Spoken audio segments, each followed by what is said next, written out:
Shame that tune! Let's bring up our second contestant. Please give a warm Streets and Sanitation District of Chicago, Illinois welcome to Allison Cuddy.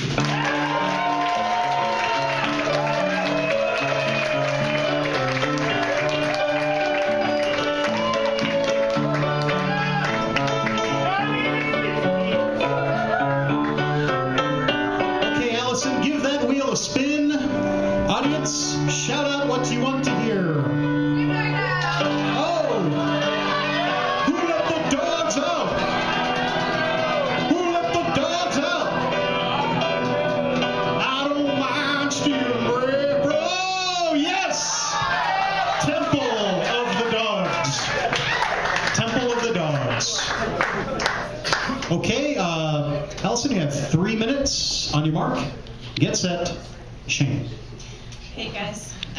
Well, I'm a little nervous in part because I am very ashamed of this story, but also because I'm the on-call reporter this weekend, so if I have to leave the stage suddenly, it's not you guys.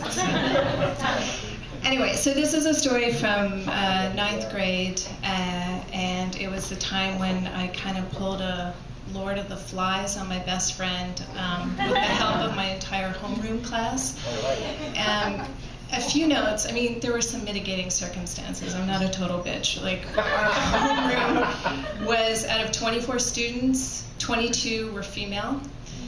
I don't think I ever got the names of the 2 guys in that class, although one had a cute haircut. And we kind of, you put all that many girls together and things get a little ugly a little fast. But we also got dumped with the worst teacher in the school, Mr. Craker.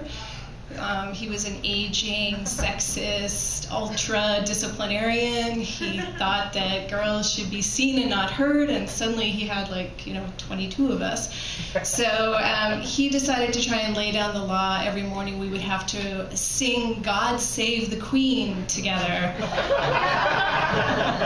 So I grew up in Canada, it may be clear, and we already had to stand through the Canadian anthem, and we were not going to stand for that motherfucking queen. So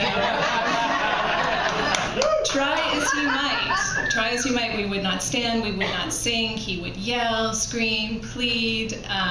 Finally one day he snapped and he took a yardstick, which was his favorite teaching tool, and he broke it over a desk, and it split in half, and one piece of it hit one of us in the chest, one of the girls in the class.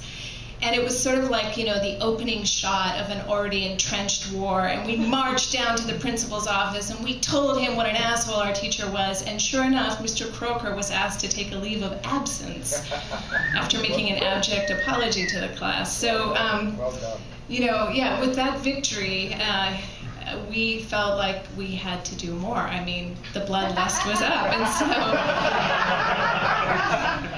my best friend, Kelly, I won't mention her last name, I hope that's okay, over the summer, between 8th and 9th grade, had turned into a total bitch, and I had had it. Like, she was just mean all the time, yelling at me, yelling me out, things like that. And so I started sort of dropping hints about what a horrible person she was, and slowly but surely, the class, smelling blood in the water, zoned in on Kelly. And it was sort of subtle at first. We'd do that thing, we'd hang out in a group, be talking, and she'd come up, and everybody would clam up and walk away. But, and then in about a week, we were just completely ignoring her, the entire class. And she would come up to me and say, what's going on? What have I done? And I'd be like, I don't know what you're talking about. So finally, after not too long, Kelly broke down too, just like Mr. Croker, and started crying, saying, what's going on to all of us, basically broke down in the class. And we marched her out into the hallway, cornered her in front of a window, and I mean, okay, this is Canada, so there was no killing or torture.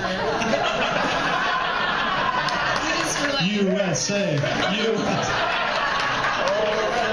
I didn't think I moved here, but so she said, why are you all being so mean to me? And we're like, no, you're the mean one, you're the bitch, and we've had it up to here, and you need to do this and this and this, otherwise you're out of our class.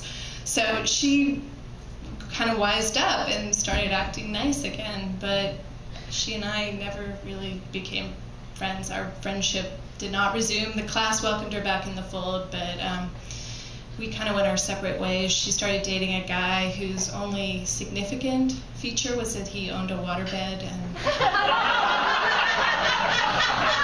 they got married and they moved to Texas, and I've never heard from her again.